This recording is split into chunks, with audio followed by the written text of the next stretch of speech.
memory. Now I know just what makes me love you so, just what holds me and enfolds me in its golden glow. Welcome back to The Place of Places, a chapter-by-chapter analysis of William Saroyan's 1972 memoir, Places Where I've Done Time.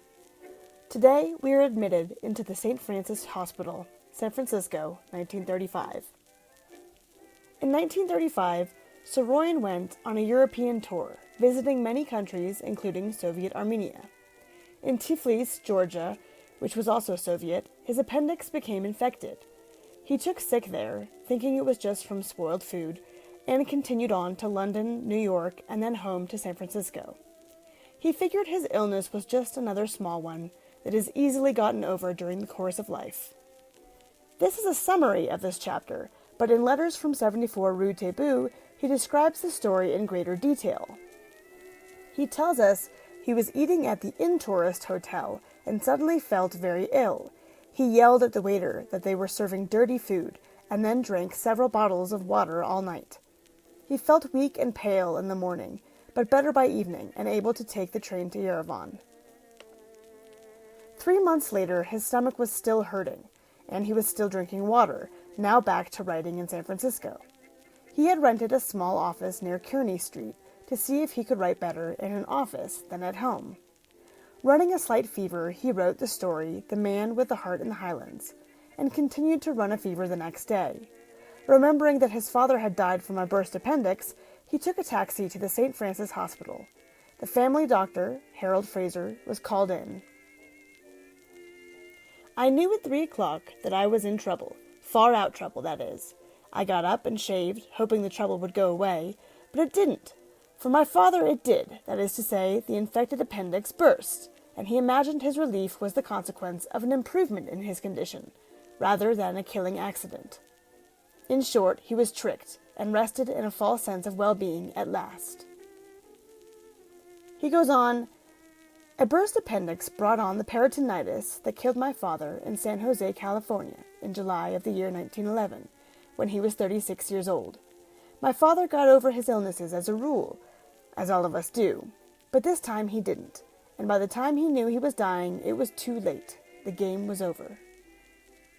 Saroyan's biographies claim that Arminach pleaded for water as he lay dying, and that although Takui knew this could mean certain death, she acquiesced, gave him the water, and his appendix burst.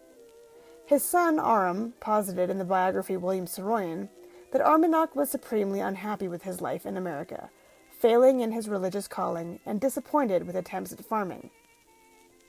Aram suggests that maybe Takui knew Arminach wanted to die and allowed him that deliverance. Apparently, his last words to her were, Takui, don't beat the children. When Arminach died, William was only 3, and he had never known his father like his older siblings did. In Sons Come and Go, Mothers Hang In Forever, he writes, and so I could love and admire my father, and did love and admire him, and at the same time refused to believe in his death, and permitted myself to believe that he would come back, somehow come back to me. The hell with the others, the rest of the kith and kin. My father would come back to me, for I had never known him at all, and they had, and I loved and admired him most. For to me he was a perfect man, and had no cock and balls, and didn't fart or anything else gross and stupid and real and shitty like that, and all. We've discussed this trauma of losing his father in many other chapters, as William realized that it greatly shaped who he was. The family would often refer to Arminach as being too good for this world. The way in which Arminach lived and died featured in William's thoughts regularly. In subconsciously seeking out surrogate fathers, he would make the connection that Sherwood Anderson also died of peritonitis, like Arminach. Finding similarities in his heroes helped him make sense of his loss. For William, becoming a writer and surviving appendicitis were symbolic of accomplishing what his father didn't. Beyond that, Aram also became a writer, as did his own daughter, further solidifying the family trade down the paternal line. At the hospital, the doctor told Saroyan that if he had waited another 10 minutes, his appendix would have burst, and it was likely he could have died. Saroyan rejected the idea that he might not do better than his father in this way. Saroyan's daughter Lucy would also have an appendix illness that needed surgery when she was a child.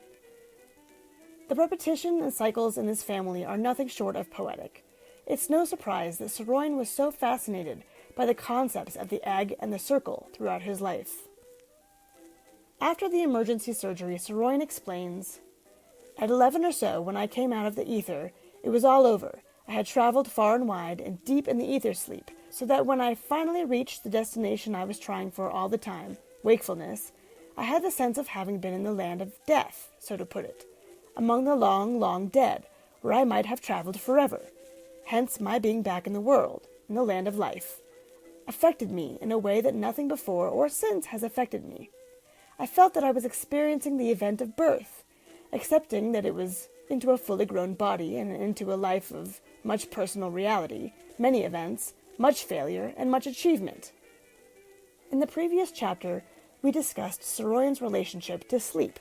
He didn't get much of it, but when he did, he dreamed vividly and considered it a transition land between life and death.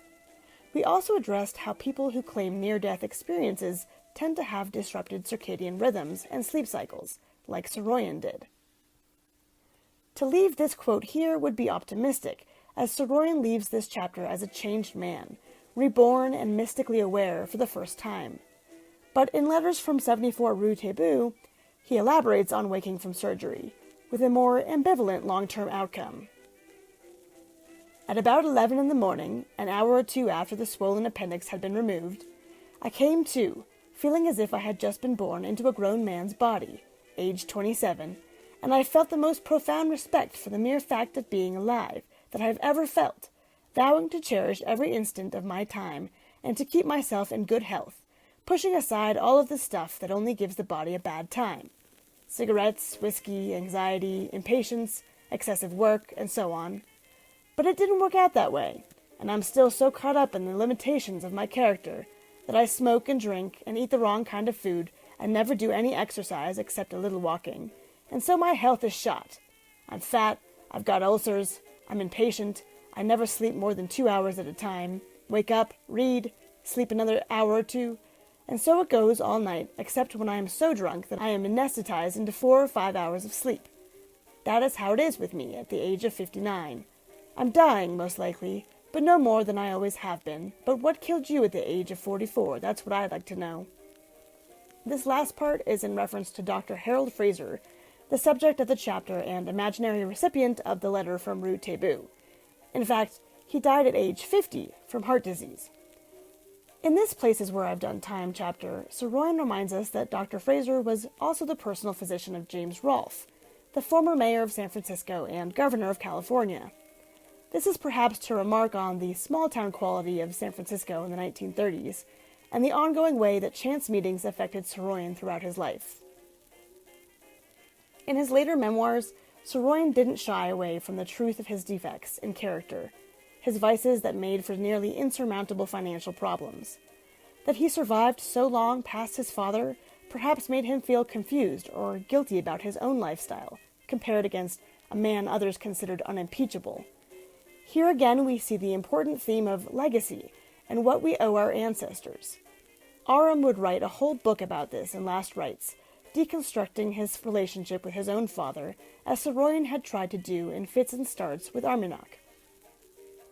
Saroyan ends this chapter having woke up from surgery reborn. "If ever I felt that a calling out of glory hallelujah made sense, it was the first minute or two after my return to myself and to the world. My gratitude was so great, breathing felt like praying. Life, personal life, human life, my own life, was a miracle involving billions of years of failure and achievement." This chapter is about the survival of generations and even the way that our lives can improve upon our ancestors' lives. As we near the end of this book, this chapter is a slight break from the big metaphysical concepts, but it remains in the realm of big-picture analysis of his life. Gone are the small moments and memoirs that creep into the mind. Now, those are fully replaced by life and death experiences, and the legacy each generation leaves behind. Let's put this on the Saroyan map and move on.